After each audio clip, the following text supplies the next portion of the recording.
দীর্ঘদিন এই পুরান ঢাকার উন্নয়নের কোনো ছোঁয়া পড়ে নাই। চিপা গলি, এরপরে সবচেয়ে বেশি চাঁদাবাজ এবং সবচেয়ে বেশি দুর্নীতি এই এলাকায়।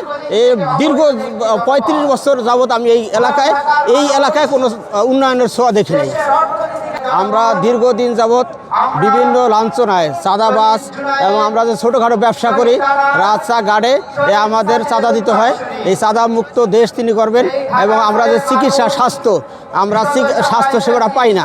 আমরা আমাদের যে স্থানে আমরা সরকারি হাসপাতাল পাইমু, এরপরে আমাদের শিশুদের চিকিৎসা এগুলো আমাদের সহজ হবে, এই আশ্বাসেই আমরা জামাতকে ভোট দেব ইনশাআল্লাহ। এবং এরা কেউ দুর্নীতি করে না, চাঁদাবাজি করে না এবং তারা সৎ লোক এবং উচ্চশিক্ষিত লোকদেরকে আমরা বিশ্বাস করি। দীর্ঘদিন যাবৎ আমরা এই জামাতকে যতদিন দেখতেছি, যতদিন বুদ্ধি হয়েছে ততদিন পর্যন্ত তারা দেখছি তারা সৎ এবং যোগ্য এবং তারা কেউ কোনো দিক থেকে উৎসাহ দেয় না, মিথ্যা কোনো আশ্রয় দেয় না। সদরঘাট থেকে শুরু করে এই যে পুরান ঢাকা, এই যে ব্যবসায়ী এরিয়া, এই এরিয়াকে আমরা চাঁদা মুক্ত এবং দুর্নীতি মুক্ত এবং চিকিৎসা বান্ধব এলাকা দেখতে চাই।